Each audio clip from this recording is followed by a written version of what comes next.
Hello, I'm Casey Cade. I work with the Service User Network, the Sun Network.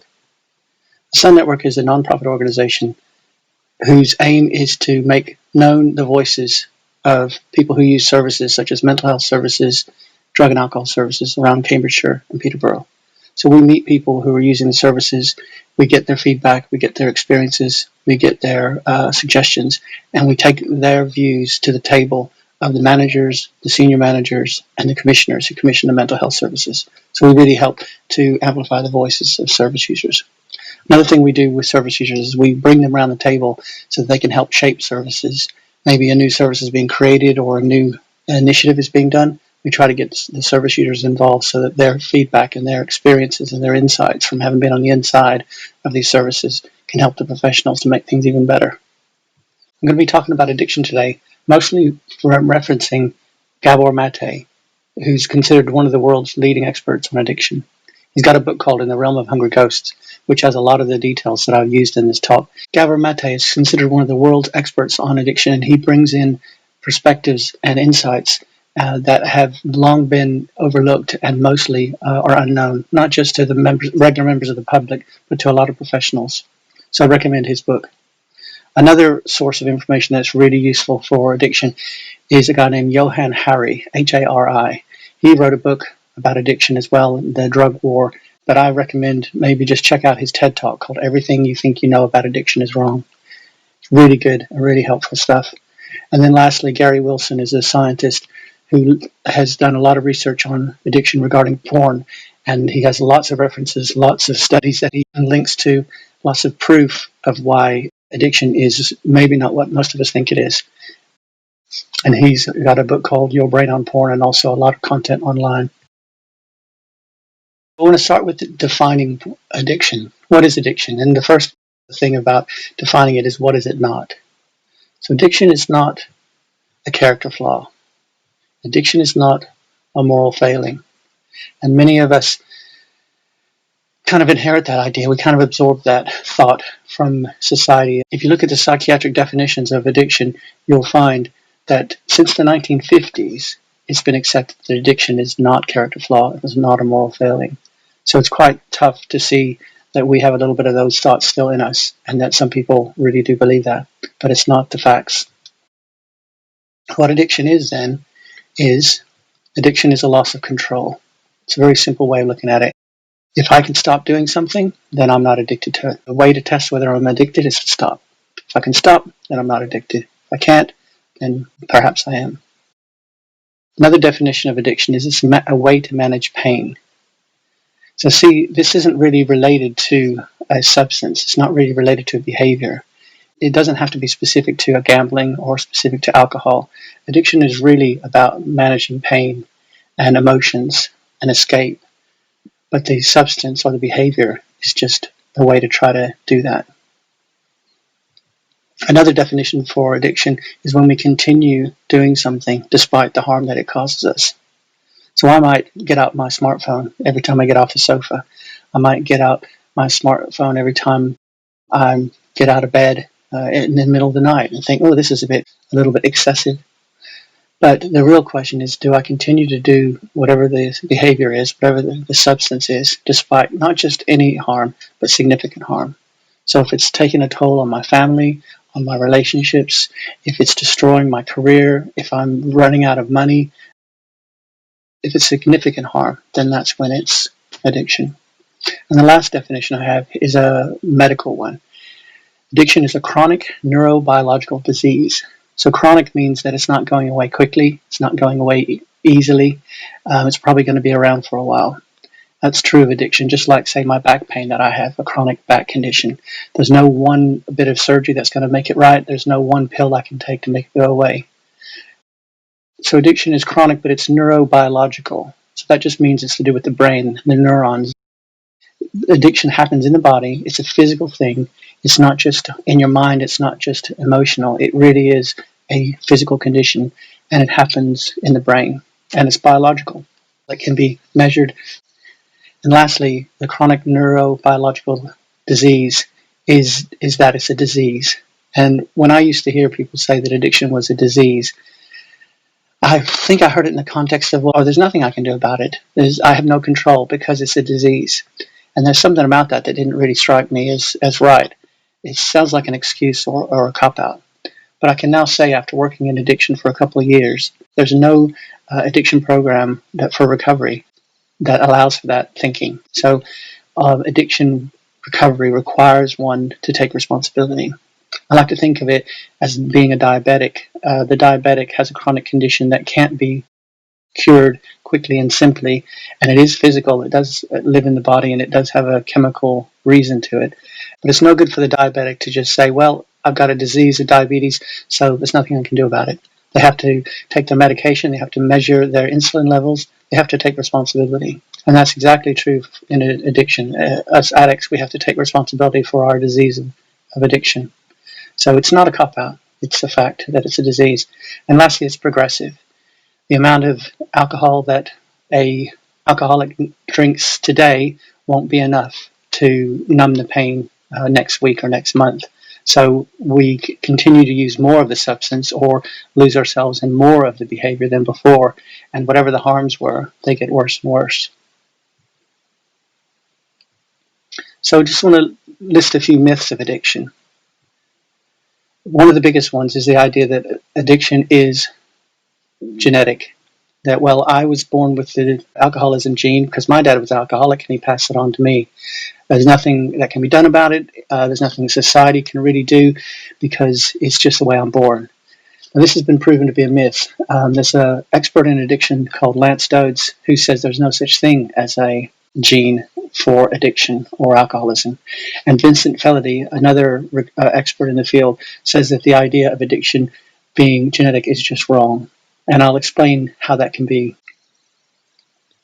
Another myth of addiction, a lot of us think we have a certain number of brain cells, and the brain cells that we have are all we have with our brain connections, then nothing that can be done about it. But actually, there's a lot of knowledge in the public sphere that shows that that's not true.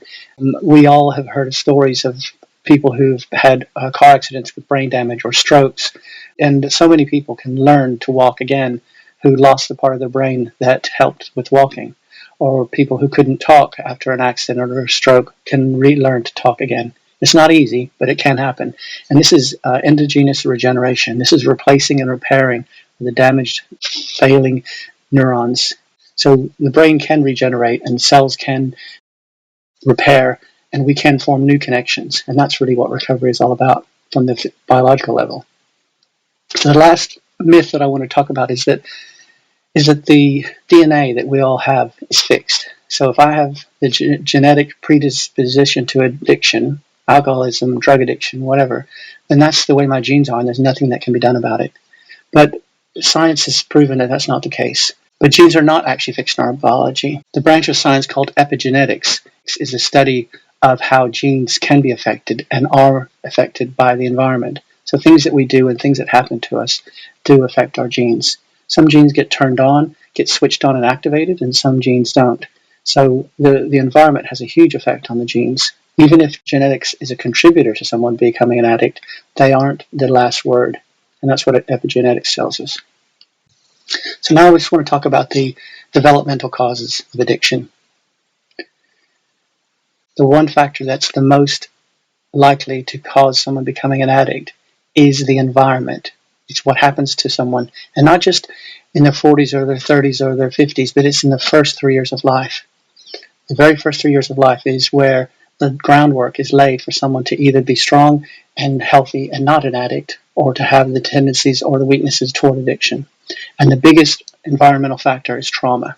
The trauma can mean a lot of things. It can be physical abuse, emotional abuse, psychological abuse, and of course a lot of people who have very serious addictions like heroin have been found to have been sexually abused. It's a very common theme, and it's not surprising. But another form of abuse is neglect.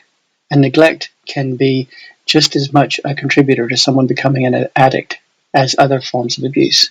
So the things that are done to someone that shouldn't have been done can lay the groundwork for them becoming an addict. And the things that weren't done that should have been done is equally likely to make someone susceptible to addiction. So addiction really isn't about alcohol. Addiction really primarily and ultimately isn't about heroin. It's not about gambling. Addiction really is around pain. And addiction is a way of coping with pain, a way of dealing with pain that's other than processing emotions like pain. And isolation is a big factor that causes and contributes to addiction. So these times where we've got lockdown coronavirus and we've got a lot of isolation, we've got a lot of anxiety, the isolation is a big factor to addiction. And we'll have to see as time goes by how much more addiction is found worsened because of the isolation that we're getting from coronavirus.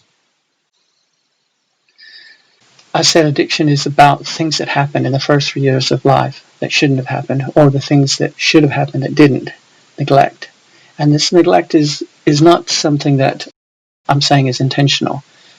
It's usually the primary caregiver looking after a baby where this comes in. And all parents love their children. All parents want to give their children what they need. But some people just don't have the equipment, don't have the ability, the facilities to do that. So here's some really simple things that can contribute to someone growing up healthy and not being susceptible to addiction. First of all, bonding. You know that a parent and a baby, when they bond, is really key to a baby growing up to be healthy, but it's key to a baby growing up to not be an addict as well. Simple things like touch help to cultivate and to encourage the brain to grow and to develop in a healthy way that makes someone strong and resilient, not susceptible to addiction. Even something as simple as soothing, physical contact, soothing, in verbal soothing is really important to someone growing up healthy and strong to not be susceptible to addiction. And this is true not just for the first 3 years of life, but it's even been found to be a factor before birth, in utero. Here's a really important thing that we all need to grow up to be strong and healthy and not susceptible to addiction. And if you look at this picture here, you've got a father looking into his baby's eyes and the baby looking at the father. So this is a thing called attunement. So attunement is not a verbal thing. It doesn't require language. This baby may not understand language yet, but there's something that happens between a developing brain of a baby and their primary caregiver when the parent, the father, the mother, whoever, looks into the child's eyes and the baby looks at the parent and they're smiling and there's engagement and there's presence. It helps not only emotionally for the baby to be reassured and to be comforted, to develop and to strengthen their emotions, their ability to process and manage emotions, but it does something on a biological level as well. So there's a thing called serve and return, and that is where, say, a baby laughs and the parent laughs back. Or maybe the parent does something and the baby responds and the parent responds to the baby's response. This serve and return is like a tennis match back and forth between the baby and the primary caregiver. And what this does physically, biologically, is it cultivates and it nurtures the brain connections that are developing at this very important stage. There's another factor that contributes to addiction, but this one is specific to porn and sex addiction, and that is availability. When it comes to pornography, nowadays with high-speed internet and mobile phones, anyone can get an endless stream of pornography, hardcore, audio, visual, immersive pornography with an endless amount of novelty. And those factors really do play on the way the human brain works, and it makes a person very susceptible to addiction. So this is the one factor that's different for a sexual type addiction, that's different from the other addictions, which is the availability of it. So even without neglect or abuse, the intense and extreme availability of pornography that we have now can make someone susceptible to addiction. So let's look at the physiology of addiction. Addiction happens in the brain. Addiction involves a myriad of different portions and functions of the brain that all work together to perform a useful function, but addiction kind of hijacks those things. And that's why addiction can't be genetic, because it's too vast and too spread out and involves too many different parts of the brain to be just to do with genes. So there's the opioid system and the dopamine system. The dopamine system is how we were wired to be able to seek pleasure, to seek positive things, and to repeat them and to remember them. So this is what developmentally would have kept our ancestors from dying of starvation, is we have a dopamine system to get us to seek food. This is what would have kept us from dying out as a race, because the dopamine system motivates us to seek sex. And then the opioid system is kind of the counter of that. It's where we get the feeling of satisfaction, where we stop seeking. The two work together, but unfortunately the dopamine system is stronger, especially someone who has trauma or neglect in the first 3 years of life. Their opioid and dopamine systems are kind of out of whack, and the dopamine system is exaggerated, and the opioid system doesn't really work as well. So here's an example. Say I'm an alcoholic, and I'm trying to stay away from alcohol. I'm trying to not drink. But the thing is, when I did drink alcohol, there's a receptor in a certain part of my brain that's linked to emotional reward. It's linked to emotion, it's linked to the reward system. So when I have taken a drink before, my brain has released pleasure in my brain. My brain has given me a reward. And unfortunately, it doesn't stop there. There's another part of my brain that's related to memory, and I've got receptors that are activated by dopamine that cause me to remember that emotion, that remember that reward, remember that pleasure. And then as well as that, there's motor functions involved. So I might be walking down the street past a newsagent's, and I might be thinking, I don't want to drink. I'm not going to buy a drink. I'm not going to get any beer. I'm not going to buy a bottle. But my motor functions are activated, are affected by the opioid system and by the effect that my addiction has had on my body. So I may well find myself opening the door and going into the newsagent's, even though it's not what I really want to do. I might find myself fighting with myself and arguing with myself and really trying hard to not go down the aisle where the alcohol is. But it might be that I find myself doing it anyway. And this isn't just about my motor functions of my arms, open the door, or my feet turning, but it's also decision making. There's a part of our brain that does decision making that has dopamine receptors that are affected by addiction. So my ability to make decisions, as well as my memory and the emotional reward and my motor functions, are all affected by addiction. And as well as that, there's focus. I would focus when I would consume alcohol. I would get the emotional reward. I would remember it. I would focus in on these things. And so that would make me more likely to keep that memory and to keep the memory of that pleasure for it to come back later. So all these different things work together in conspiring to make it more difficult for an addict to stay away from their substance or behavior. And this is true, the way these parts of the brain work together, the way that they are hijacked and work against us, is true for all addictions, whether it's a behavior or a substance addiction. There's another concept that's really important to addiction, and that's neuroplasticity. This is we can build new pathways because of neuroplasticity. And unfortunately, in the first 3 years of life, we have this thing called synaptic pruning. And that is where we have millions and millions of nerve endings, millions and millions of connections in our brain. But for the sake of efficiency, our brains, the connections that have not been used, will get harvested, will get cleared away, will get removed. That's synaptic pruning. So if I haven't developed strong connections, if I haven't learned from my primary caregiver and modeled and practiced how to manage my emotions, how to soothe myself, how to handle challenges that may upset me, by the time I get to a certain age, then those connections will get cleared away through synaptic pruning. And this is how a habit is formed, whether it's an addictive habit or any habit, is we have a stimulus and we have a reaction, or we have an action. So the stimulus of feeling sad could lead me to taking a drink. And the first time I do that, it's no big deal. But as I continue to take a drink of alcohol, every time I'm sad, every time I'm angry, every time I'm upset, the more often I do this, the stronger this neuroconnection between the stimulus and the action becomes. It's like a path in a field. The first time you walk across a field, there's just the field, there's just the grass or whatever. But as you walk it again and again, the grass starts to fold down and you start to see the path. And if that path is walked often enough, it becomes a trail. And that's what the neuroconnections are like in our brains between stimulus and action, is they become a thicker and thicker connection in our brain. And this is what habits are, and this is what addiction is based on. So now I want to tell you about a study that I think shows one of the most important things about addiction.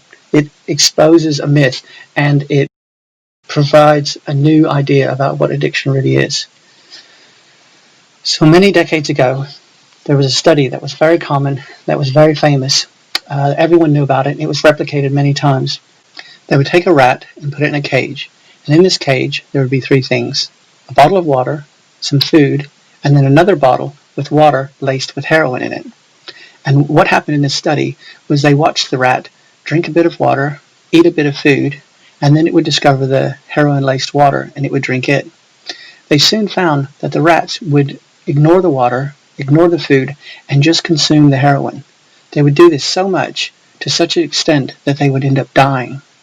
And everyone looked at this research, looked at this experiment, and they thought, right, this tells us how addictive heroin is. This tells us how bad drugs are, that a perfectly healthy rat would kill itself because of the availability of heroin. Now, this study was accepted and was used to tout the dangers of drugs for many years. But not too long ago, someone decided to try a different angle on this experiment. So they built a whole warehouse full of one big continuous enclosure with tubes, tunnels, wheels to run in, all sorts of things to engage and to interest the rat. And they put other rats in there too, so the rat wasn't isolated. And making it as nice of an environment as they could, they called it Rat Park. In this idyllic situation, they put the same things. They put the bottle of water, they put the food, and they put another bottle, water laced with heroin. And now what they found in this experiment is that every single time the rat would try the water, would try the food, and try the water laced with heroin, but none of the rats ignored the water, none of the rats ignored the food, none of the rats died. And now the idea is being accepted that the problem with the original experiment wasn't heroin that was killing the rat, it was isolation. It was like it was in solitary confinement. And it's been put forward that addiction is really not about a drug. Addiction really is about isolation. And the cure or the solution, the approach to deal with addiction is not punishment, but it is connections. So community is what we need to offer people to help them get over addiction rather than tough love. This experiment has been replicated, and it's been done with humans. It was during the Vietnam War when this happened. Lots of service members had access to heroin, and while in Vietnam, they consumed enough heroin to become addicted. And the idea is if the drug was the cause of the addiction, then when these service members went back home, they would keep using heroin. They would find some heroin, they would keep using because it would be impossible to control themselves. They wouldn't be able to help it. When the service members went back home, they looked to see how many of them had carried on using heroin and how many of them had stopped. And 95% of them had stopped using heroin. No addiction treatment service could ever boast a 95% success rate. And that's because the people in addiction treatment are addicts, and they have the problems that have been laid in the groundwork of the first 3 years of life. No drug or alcohol treatment facility could ever boast a 95% success rate. And that's because these people weren't all addicts. Some of them were, some of them weren't. But when they went back to their lives, those who were fortunate enough to live and to go back home, they got back into work, they got back into their families, they got back into their communities, and it was like Rat Park that they were able to find lives that were fulfilling and satisfying enough to not need the heroin that they needed when they were in Vietnam. So the drug is not the core problem of addiction. So this suggests that the core problem of addiction is not the evil of the drug itself. So I've got a metaphor here that I want to end with about addiction. We as human beings, we have needs. We have emotional needs, we have physical needs. Not only do we need to have shelter and to have warmth and to have food, especially when we're developing and we're growing, when our roots are being laid down, but we have emotional needs. And if we don't get our emotional needs met when we're young, if we're not bonded with by a primary caregiver, if we're not shown attunement, if we're not taught by watching and by copying how to regulate our emotions, then these roots don't develop, they don't grow, and they don't strengthen. And we don't have the nurturing that we need, then we're going to be missing out. We're going to be stunted. We're going to be left with issues with regulating our emotions, with decision making, with impulses. And that's what addiction is, physically, biologically. And that means that what we're lacking in our roots, in our development, in our strength, will come out in the way we live our lives. It will come out in the actions that we take and the decisions we make. Our emotions, we won't be able to regulate them well, so we will find ourselves needing to turn to something, alcohol, drugs, gambling, whatever. So we want to not use the drug or pursue the behavior, but we'll find ourselves unable to. We will be very poor at handling urges because those roots were not laid and that groundwork was not strengthened in the first place. We will have a sense of emptiness from not having attunement and not having that interaction when we were really young. And isolation, which is the cause of our problem, will be something that we will find ourselves going back to and turning toward and drawn to. So interestingly, that all the things that were missing when we were young can be addressed in adulthood, and that's called recovery.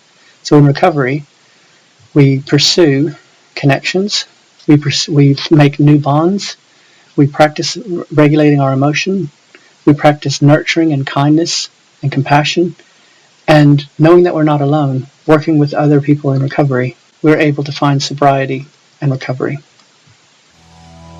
That's the hope that I want to leave you with. Thank you.